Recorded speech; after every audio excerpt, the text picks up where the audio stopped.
Hi friends, Vishnu ശാലിനിയുടെ പുതിയ എപ്പിസോഡില് ഹോസ്പിറ്റലിലെ doctor പോയി കഴിഞ്ഞാല് വിഷ്ണു ഇങ്ങനെ കുഞ്ഞിന്റെ അരികിലിരിക്കുമ്പോൾ ശ്യാമ വരികയാണ്. എന്നിട്ട് പറയും, ഉറക്കമുണർന്നു കഴിഞ്ഞാൽ പപ്പിമോൾ ആദ്യം ചോദിക്കുന്നത് സത്യമായിരിക്കും. വിഷ്ണു പറയും, അമ്മയുടെ സ്വഭാവം അറിയുന്നതല്ലേ, അവരെ ഇങ്ങോട്ട് കൊണ്ടുവന്നാ എന്താ ഉണ്ടാവാന്നൊന്നും പറയാൻ പറ്റില്ല. ശ്യാമ പറയും, വിഷ്ണുട്ടാ പപ്പിയുടെ അവസ്ഥ കണ്ടിട്ട് അത് നോക്കണ്ടെന്ന് ഞാൻ പറയൂ. അവരെ കാണുന്നതാ പപ്പിക്ക് ആശ്വാസമെങ്കിൽ നമ്മളത് ചെയ്തു കൊടുക്കല്ലേ വേണ്ടത്. മോളുടെ സന്തോഷം അതല്ലേ ഇപ്പൊ നമുക്ക് വലുത്. പപ്പിയുടെ ഏറ്റവും അടുത്തൊരു കൂട്ടുകാരി, അങ്ങനെ ഒരു പരിഗണന കൊടുത്താൽ മതി സത്യക്ക്. സത്യയെ കണ്ടു കഴിഞ്ഞാൽ പപ്പിയുടെ പകുതി അസുഖം മാറും. ഡോക്ടർ പറഞ്ഞതും ഇതൊക്കെ തന്നെയാ. കുഞ്ഞേച്ചിയും സത്യയും കാണാൻ പറ്റാത്തൊരു ഷോക്ക് പപ്പിയിലുണ്ടെന്ന് അതുടനെ പരിഹരിക്കണമെന്നാ ഡോക്ടർ പറഞ്ഞിരിക്കുന്നത്. നമ്മളെ കൊണ്ട് ചെയ്യാൻ പറ്റുന്ന കാര്യങ്ങൾ ചെയ്ത് മോളെ സുഖപ്പെടുത്തുക നമ്മളിപ്പോ ചെയ്യേണ്ടത്. വിഷ്ണുറിയും അമ്മയുടെ മനസ്സിലിപ്പോഴും ശാലിനിയോടും സത്യയോടും ഉള്ള ഒരു തെറ്റിദ്ധാരണയാ.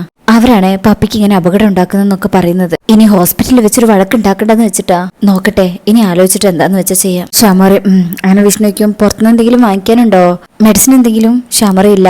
അപ്പൊ വിഷ്ണുറിയും രോഹിത് ആരെങ്കിലും വന്നിട്ട് ഞാൻ ഇവിടുന്ന് പോകുന്നുള്ളൂ. അങ്ങനെ പറഞ്ഞ് പുറത്തു പോകാൻ തുടങ്ങുമ്പോ ശ്യാമറിയും വിഷ്ണുട്ട അല്പം കഴിയുമ്പോ പപ്പി എഴുന്നേൽക്കും. ഇതാ മരുന്നിന്റെ ക്ഷീണത്തിൽ കിടക്കുന്നതാ, കണ്ടിട്ട് പോയാൽ മതി, ഇല്ലെങ്കിൽ പിന്നെ അതിന്റെ പേരിൽ കരച്ചിൽ തുടങ്ങും. ഇങ്ങനെയൊക്കെ ശ്യാമ പറയുന്നതിലും വിഷ്ണുവിന് എന്തൊക്കെയോ ഒരു അസ്വാഭാവികത മണക്കുന്നുണ്ട്. എങ്കിലും പപ്പയെ നോക്കിക്കൊണ്ട് നിൽക്കുക. ശേഷം പിന്നീട് കാണിക്കുന്നത് ശാലിനി റെയിൽവേ സ്റ്റേഷനിലേക്ക് പോകുന്നതാണ്.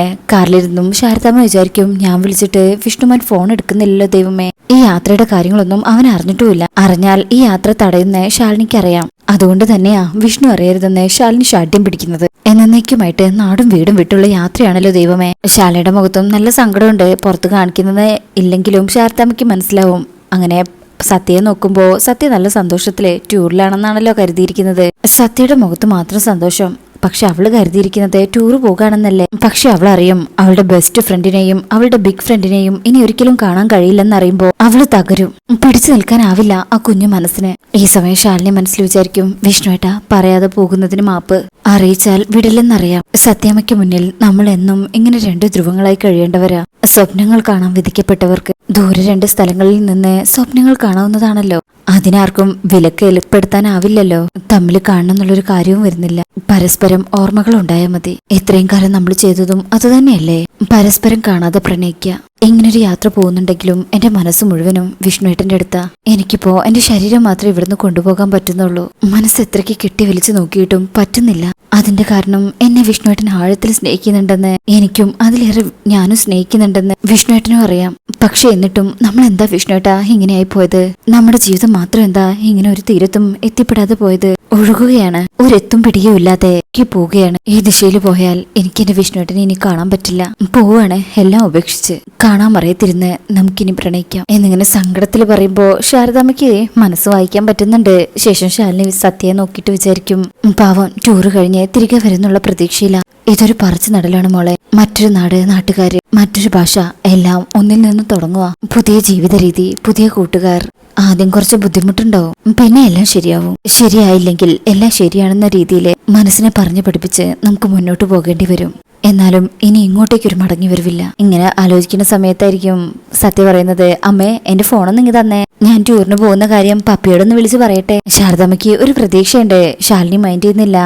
ഒന്ന് താ അമ്മേ, എന്റെ ബിഗ് ഫ്രണ്ടിനോടെങ്കിലും ഞാനൊന്ന് പറയട്ടെ. തിരിച്ചു വരുമ്പോ പപ്പിക്ക് എന്തൊക്കെയാ വാങ്ങിച്ചു കൊണ്ടുവരേണ്ടതെന്നും എനിക്ക് ചോദിക്കണ്ടേ. ശാലിനിക്ക് ദേഷ്യം വരും. നീ ഇപ്പൊ ഒരാളെ വിളിക്കാൻ വേണ്ട, പറയാൻ വേണ്ട, നമ്മൾ പോയിട്ട് വന്നിട്ട് അറിഞ്ഞാൽ മതി എന്ന് പറയുമ്പോ സത്യ പിന്നെ ഒന്നും മിണ്ടുന്നില്ല. അങ്ങനെ ശാരദാമ്മ വയ്ക്കും, മോളെ വിഷ്ണുമോനോടെങ്കിലും ഒന്ന് പറയണ്ടേ. ശാലിനി ഇങ്ങനെ ദേഷ്യത്തിൽ നോക്കും. ശാരദാമ്മ പറയും, സത്യമോളുടെ സങ്കടം കണ്ടതുകൊണ്ട് പറഞ്ഞതാ. ശാലിനി പറയും, സങ്കടം എല്ലാവർക്കും ഉണ്ടമ്മേ, ഇനി ആ സങ്കടത്തിന്റെ പിന്നാലെ പോവാൻ നമുക്ക് സമയമല്ല. ഇത്രയും കാലം മനസ്സിൽ കൊണ്ടു നടന്നതും പോയതുമല്ല ആ സങ്കടത്തിന്റെ പിന്നാലെ തന്നെയല്ലേ. എന്നിട്ട് എന്താ ഉണ്ടായത്? അതുകൊണ്ട് ഇനിയൊരു മറുചിന്തയില്ല. തീരുമാനിച്ചതെല്ലാം തീരുമാനിച്ചതുപോലെ തന്നെ നടക്കും എന്നൊക്കെ പറയുമ്പോ ശാരദാമ്മയ്ക്ക് പിന്നെ പറയാനൊന്നും കഴിയുന്നില്ല. അങ്ങനെ അവര് റെയിൽവേ സ്റ്റേഷനിലേക്ക് പോയിക്കൊണ്ടിരിക്കുകയാണേ. ശേഷം കാണിക്കുന്നത് ഹോസ്പിറ്റലാണ്. വിഷ്ണു എപ്പോഴും പപ്പിമോളുടെ കൂടെ തന്നെയുണ്ട്. വിഷ്ണു ഇങ്ങനെ എന്തൊക്കെയോ ആലോചിച്ചിരിക്കുക.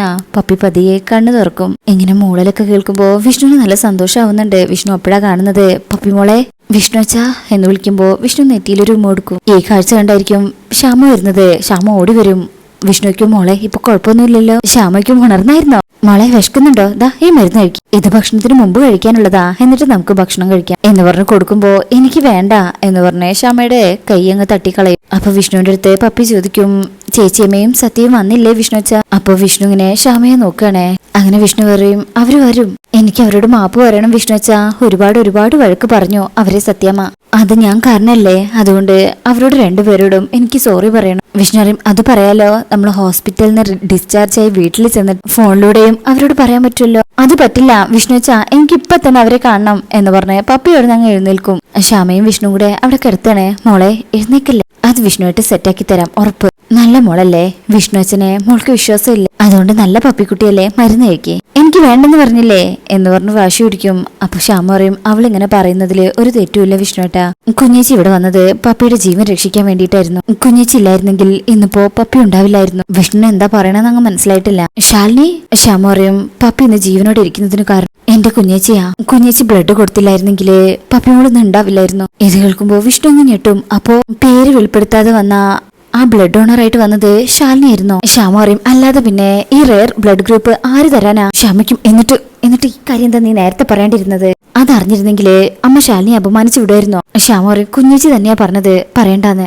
കുഞ്ഞേച്ചിയാണ് ബ്ലഡ് കൊടുക്കാൻ വന്നിരിക്കുന്നതെന്ന് അറിഞ്ഞ സത്യമ്മ സമ്മതിക്കില്ലെന്ന് കുഞ്ഞേച്ചി ഭയന്നു, അതുകൊണ്ടാ രഹസ്യമായിട്ട് വന്ന് ബ്ലഡ് കൊടുത്തതും ആരുടെയും മുന്നിൽ പെടാതെ ഇവിടുന്ന് മാറി നിന്നതും. അപ്പൊ വിഷ്ണു ഛേ എന്നിങ്ങനെ പറഞ്ഞതിന് ശേഷം മനസ്സിൽ പറയും, എടോ താൻ എന്നെ ഇങ്ങനെ ഓരോ നിമിഷവും ഞെട്ടിച്ചുകൊണ്ടിരിക്കുകയാണല്ലോ, തനിക്ക് എങ്ങനെയാ ഇങ്ങനെ ഓരോ കാര്യത്തിലും കഷ്ടപ്പെടാൻ പറ്റുന്നത്? ഇത്രയൊക്കെ ചെയ്തിട്ടും അമ്മ പറഞ്ഞത് മുഴുവനും കേട്ടു നിൽക്കുകയും ചെയ്തു. പപ്പി പറയുന്നതാ ശരി, പപ്പി മാത്രമല്ല മാപ്പ് പറയേണ്ടത്, ഞങ്ങൾ ഓരോരുത്തരായിട്ടും മാപ്പ് പറയണം. തന്നോട് ഈ സമയം ശാലിനി ഇങ്ങനെ കാറിലിരുന്ന് കരയാ, ഇതിങ്ങനെ സത്യം ശ്രദ്ധിക്കുന്നുണ്ട്. ശേഷം ഹോസ്പിറ്റലില്, വിഷ്ണുവേട്ടാ നമ്മളെല്ലാവരും കുഞ്ഞേച്ചിയോട് ചെയ്യുന്നത് ദ്രോഹമാ, എല്ലാം ചെയ്തിട്ടും ഫലം വഴക്കും ചീത്തയുമാണെന്നോർത്ത് ആ പാവം വീട്ടിലിരുന്ന് കരയുമായിരിക്കും.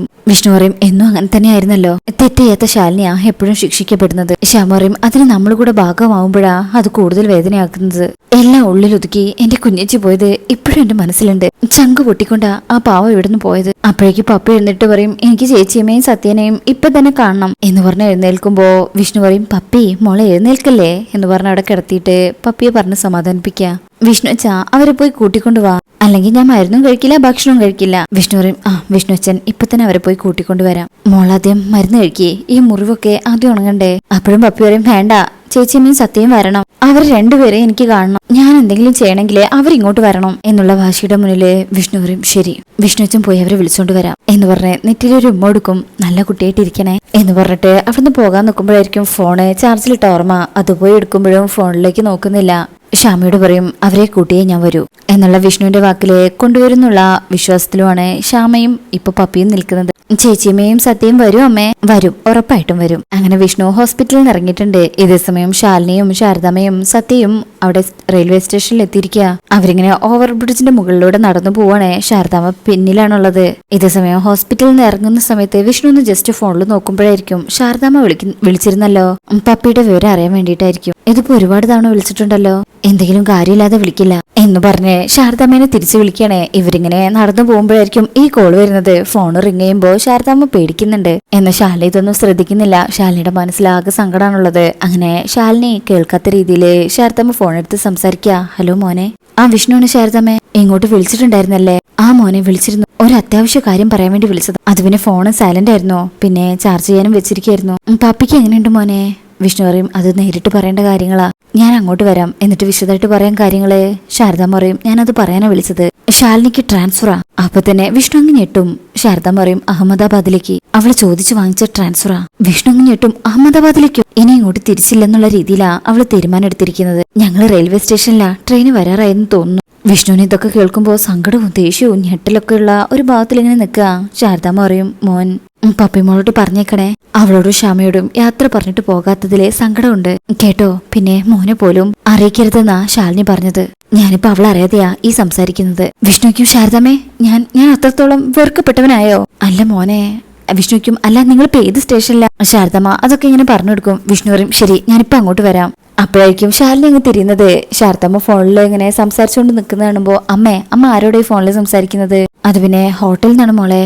ശാലിനി പറയും, ട്രെയിനിന് സമയമായി, അമ്മ വന്നേ. അപ്പോഴേക്ക് വിഷ്ണു ബൈക്കിൽ കയറി റെയിൽവേ സ്റ്റേഷനിലേക്ക് വന്നുകൊണ്ടിരിക്കുക. അങ്ങനെ ഇവര് ട്രെയിൻ വെയിറ്റ് ചെയ്തുകൊണ്ട് നിൽക്കണേ. വിഷ്ണു ആണെങ്കിൽ മാക്സിമം സ്പീഡിൽ വന്നുകൊണ്ടിരിക്കുക. അങ്ങനെ വെയിറ്റ് ചെയ്യുന്ന സമയത്ത് സത്യ പറയും, ഈ ടൂറിന് പപ്പി കൂടെ ഉണ്ടായിരുന്നെങ്കിൽ നല്ല രസായനെ. പപ്പിയെ കൂടെ വിളിക്കാഞ്ഞത് എന്താ അമ്മേ? ശാലിനിക്ക് വലിയ സങ്കടമുണ്ട്. എങ്കിലും പറയും, പപ്പി മോളെ സത്യമ്മ വിടില്ല മോളെ. പിന്നെ അതുമല്ല, നമ്മൾ കുറച്ചും അധികം ദിവസം കഴിഞ്ഞ് തിരിച്ചു വരൂ. സത്യ പറയും, ഏത് സ്ഥലമാണെന്ന് അമ്മ ഇപ്പോഴും പറഞ്ഞിട്ടില്ല. ശാലിനി പറയും, മോളെ അതൊക്കെ അവിടെ ചെല്ലുമ്പോൾ അറിയാം. ഈ സമയം വിഷ്ണു ഇങ്ങനെ വന്നുകൊണ്ടിരിക്കുമ്പോൾ ശാലിനിയുടെ ഫോണിലേക്ക് വിളിക്കുന്നുണ്ട് വിഷ്ണുവേട്ടൻ. ഇത് കാണുമ്പോൾ ശാലിനി എടുക്കുന്നില്ല. ശാരദാമ്മയ്ക്ക് മനസ്സിലായിട്ടുണ്ട്. ശാലിനി ആ കോളങ്ങ് കട്ട് ചെയ്യും. ശാരദാമ്മ അറിയാത്ത പോലെ ചോദിക്കും, ആരാ മോളെ ഈ വിളിക്കുന്നത്? ആരോടാണെങ്കിലും സംസാരിക്കേ, നമ്മൾ ഇവിടുന്ന് പോവാണെന്ന് പറയും. ശാലിനി പറയും, അമ്മേ അങ്ങനെ എനിക്ക് പറയാൻ കഴിയില്ല ഈ വിളിക്കുന്ന ആളോട്, അതുകൊണ്ടാ ഞാൻ ഫോൺ എടുക്കാത്തത്. ശാരദാമ്മയ്ക്കും, വിഷ്ണു ആണോ? അപ്പൊ ശാലിനി തലയാട്ടുന്ന സമയത്ത് വീണ്ടും കോള് വരിക. ശാലിനി വീണ്ടും ആ കോളങ്ങ് കട്ടയും. കരഞ്ഞിട്ട് വല്ലാതെ അങ്ങ് ചുവന്നിട്ടുണ്ട് വിഷ്ണുവേട്ടന്. ശാരദാമ്മയ്ക്കും എല്ലാരെയും സങ്കടപ്പെടുത്തിയിട്ട് ഇങ്ങനൊരു യാത്ര വേണോ മോളെ? സത്യം ഇങ്ങനെ രണ്ടുപേരെയും നോക്കുക. ശാലിനി പറയും, ഒഴിവാക്കാൻ പറ്റില്ല അമ്മേ, ഒരുപാട് ആലോചിച്ച് തീരുമാനിച്ചതാ ഞാൻ ഈ യാത്ര. ഇത് വേണം, ഇല്ലെങ്കിൽ എവിടെ എത്താതെ പോവും. എന്റെയും നമ്മുടെ എല്ലാവരുടെയും ജീവിതം. ഇതിൽ രക്ഷപ്പെടുന്ന ആൾക്കാർ രക്ഷപ്പെടട്ടെ, അല്ലാത്തവർ നശിക്കട്ടെ. അപ്പോഴേക്കും വിഷ്ണു അവിടെ എത്തിക്കഴിഞ്ഞോ. വീണ്ടും ശാലിനിയുടെ ഫോണിലേക്ക് വിളിക്കുമ്പോൾ ശാലിനി എടുക്കാതെ നിൽക്കണേ. ശാരദാമ്മ പറയും, മോളെ വിഷ്ണു അല്ലേ, എടുക്ക്, എന്നിട്ട് മനസ്സിൽ തീരുമാനിപ്പിച്ചുറപ്പിച്ച കാര്യം പറയേ. അപ്പോഴും ശാലിനി പറയും, പോവാണെന്ന് എനിക്ക് പറയാൻ പറ്റില്ല. ആ ശബ്ദം കേട്ടാൽ, എടോന്നുള്ള ആ വിളി കേട്ടാൽ ഞാൻ പിന്നെ തകർന്നു പോകും. എല്ലാം ഇട്ടെറിഞ്ഞ് ഞാൻ അങ്ങോട്ട് തിരിച്ചു പോകും. ശാരദാമ്മ പറയും, മോളെ അതിന് നീ സംസാരിക്കണ്ട, അവന് പറയാനുള്ളത് എന്താണെന്ന് കേട്ടൂടെ, ഫോൺ എടുക്കടി എന്ന് പറയുമ്പോ ശാലിനി ഫോണിലേക്ക് നോക്കി സങ്കടത്തോടു കൂടെ ആ കോള് വീണ്ടും കട്ട് ചെയ്യണേ. വിഷ്ണു ആണെങ്കിൽ നല്ല സങ്കടത്തിലാവുക. ഛേ എന്ന് പറഞ്ഞ ശേഷം വീണ്ടും വിളിക്കും. കട്ട് ചെയ്യാൻ പോകുമ്പോ ശാരദാമ്മ പറയും, എടുക്കടി, അവനെ ഇങ്ങനെ സങ്കടപ്പെടുത്തരുത് എന്ന് പറയുമ്പോ ശാലിനി പിന്നെ ആ കോൾ എടുക്കും. എടുക്കുമ്പോ തന്നെ വിഷ്ണു സങ്കടത്തിൽ കരഞ്ഞോണ്ടാ പറയണേ, ശാലിനി എടോ ശാലിനി എന്തെങ്കിലും ഒന്ന് പറ. ശാലിനി ഇങ്ങനെ സങ്കടത്തില് കടിച്ചമർത്തി നിൽക്കണേ. എടോ ശാലിനി താൻ എങ്ങോട്ടാ പോകുന്നത്? എന്നിൽ നിന്നും ഒളിച്ചോടി പോവാണോ? അങ്ങനെ ഒളിക്കാൻ തനിക്ക് ഈ ഭൂമിയിൽ ഒരു സ്ഥലമുണ്ടോ? നോക്ക്, എവിടെ പോയാലും എന്റെ ഓർമ്മയിൽ നിന്നും തനിക്ക് ഒളിക്കാൻ പറ്റുമോ?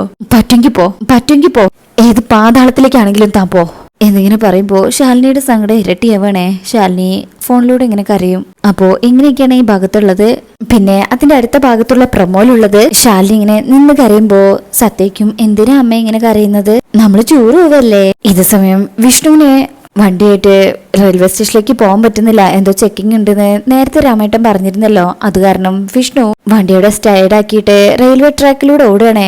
ഈ വെയിലും കൊണ്ട് ഒരുപാട് ഓടുമ്പോ ആകെ സങ്കടത്തിലുമാണല്ലോ ഓടുന്നത്, തളർന്നങ്ങ് വീണു പോവും. ഇതേ സമയം സത്യയുടെ ചോദ്യത്തിന് ശാലിനി മറുപടി പറയുന്നുണ്ട്. സത്യയ്ക്കും, അയ്യോ അപ്പൊ ഇനി പപ്പിയെയും ബിഗ് ഫ്രണ്ടിനെയും ഒന്നും സത്യമോൾക്ക് ഇനി കാണാൻ പറ്റില്ലേ എന്നിങ്ങനെ പറയുമ്പോ ശാരദാമ്മയും വേറെ എന്തൊക്കെയോ ചില കാര്യങ്ങൾ പറയുന്നുണ്ട്. ശേഷം പിന്നീട് കാണിക്കുന്നത് വിഷ്ണു ഇങ്ങനെ വീണ് കിടക്കാണല്ലോ. ഈ സമയം ഒരു ട്രെയിൻ ഇങ്ങനെ പാഞ്ഞു വരുന്നതാ. വിഷ്ണു പേടിച്ചുകൊണ്ട് ഇങ്ങനെ നോക്കുന്നതൊക്കെ കാണിച്ചിട്ടാ ഈ ഭാഗം കഴിയുന്നത്. പിന്നീട് കാണിക്കുന്നത് വിഷ്ണു ഹോസ്പിറ്റലിൽ എത്തിയിട്ടൊക്കെ ഉണ്ട്. അപ്പൊ എന്താ സംഭവിക്കാൻ പോകുന്നതെന്നൊക്കെ നമുക്ക് അടുത്ത ഭാഗത്ത് കാണാം. അപ്പൊ ഇന്നത്തെ റിവ്യൂ ഇഷ്ടപ്പെട്ടിട്ടുണ്ടെങ്കിൽ ചാനൽ എല്ലാവരും ഒന്ന് ലൈക്ക് ചെയ്ത് സബ്സ്ക്രൈബ് ചെയ്ത് സപ്പോർട്ട് ചെയ്തേക്കണേ. താങ്ക്